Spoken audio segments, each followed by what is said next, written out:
Pharaoh starts to see how powerful God really is. I bring to you Plague by Plague, inspired by the book of Exodus. Plague by plague. In our last story, we learned about Moses and Aaron entering the courts of Pharaoh. They asked Pharaoh to let the people of Israel go so they could worship God. But Pharaoh refused and made life more miserable for the Hebrews. The people hated Pharaoh, but resented Moses for making things worse. Yet God was not finished yet. In this story, we discover the resolve of God to free his people.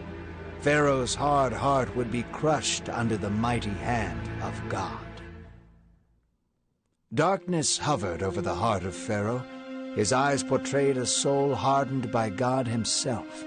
God knew he would ask for signs to prove his deity, so he gave Aaron and Moses miracles. They entered again into the courts of Pharaoh. His countenance was dark, and his voice was deep. They did not speak.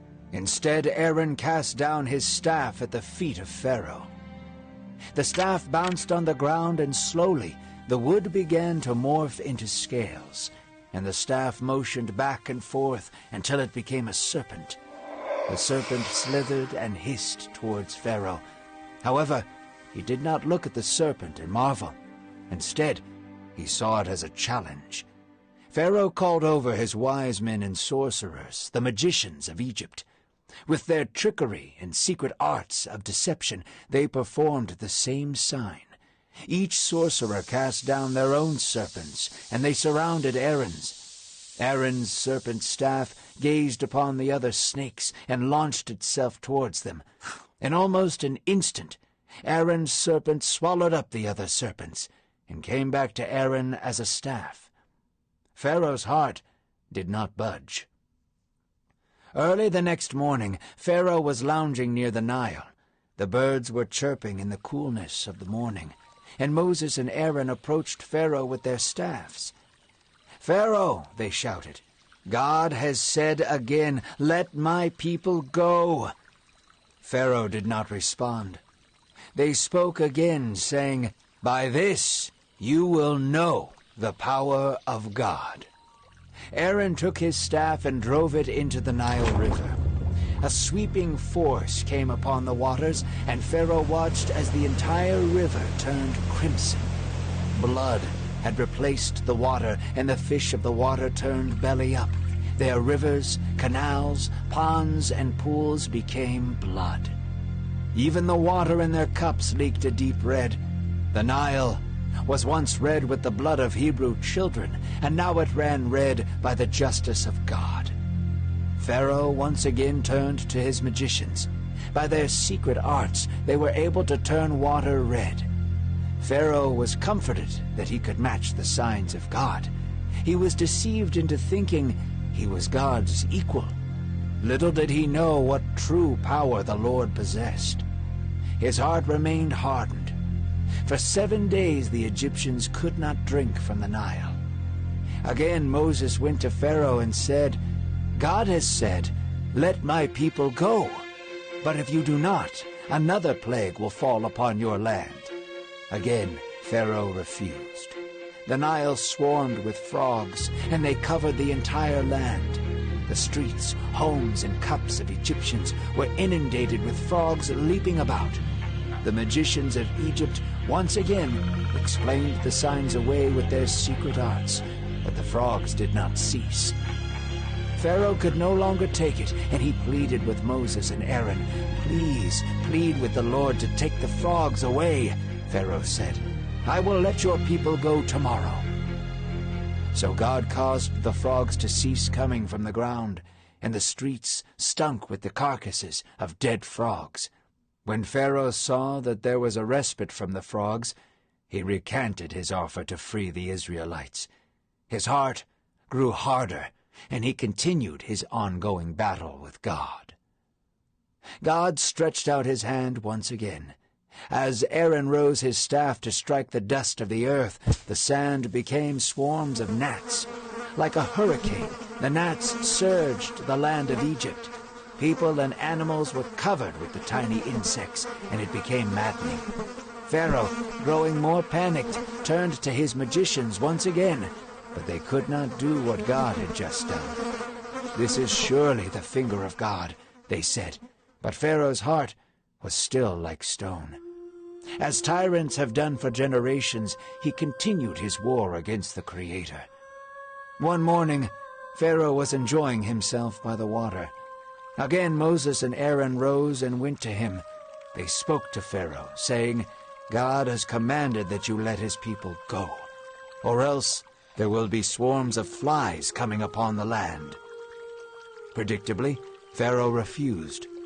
Swarms of flies surrounded the land of Egypt.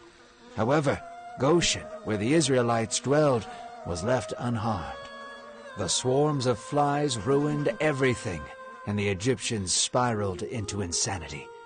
Pharaoh called Moses and Aaron to plead with them. "Why don't you go and sacrifice to your God within the land?" he asked. Moses replied, "Because it would not be right to do so. Your people would see it as an abomination." Pharaoh conceded and said, "Enough of this. Go out into the land and worship your God, but do not go far. Just plead to the Lord to make the flies stop." So the swarms of flies were ceased. Unsurprising to God, Pharaoh once again went back on his word and did not allow the Israelites to leave. His hardened heart grew colder, and he challenged God once again. God did not relent. His people were suffering, and he would not deal lightly with tyrant kings. His heavy hand would come upon Pharaoh again. Moses warned him and said, "Let my people go. If you refuse, your livestock will fall." The next day, all the Egyptian livestock fell to a severe plague. Horses, donkeys, camels, cattle, and sheep became ill and died. The stench of death was carried by the warm wind. The livestock of Israel was left alive, and Pharaoh's spite only grew. Moses and Aaron came back to Pharaoh. This time they took handfuls of soot from the furnace and threw it in the air before Pharaoh. In an instant the soot became boils breaking out in sores on every human and beast in Egypt. Pharaoh's magicians could not even stand in front of Moses because of the pain from the boils. Pharaoh refused still, and God pressed in even further. Moses came to Pharaoh again early in the morning. God spoke through Moses, saying, "Let my people go so they can serve me. I could have eradicated you and your people from the earth, but I have not. I have raised you up and shown you my power, so that the entire earth may know that I am the one true God. Yet still you exalt yourself like a god. I will show you true power. Hide yourself and your servants, for a great and mighty hailstorm shall pass through Egypt, a storm like no man has ever seen.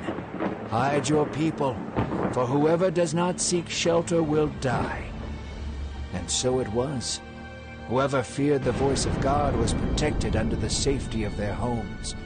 Whoever paid no attention perished under the ice. Soon would come fire. Pharaoh begged Moses and Aaron to have the storm cease.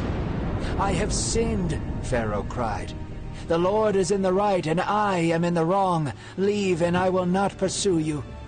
Moses replied to Pharaoh, now confident in God's power, and said, "The thunder and hail will cease, but I know you have yet to learn the real fear of God."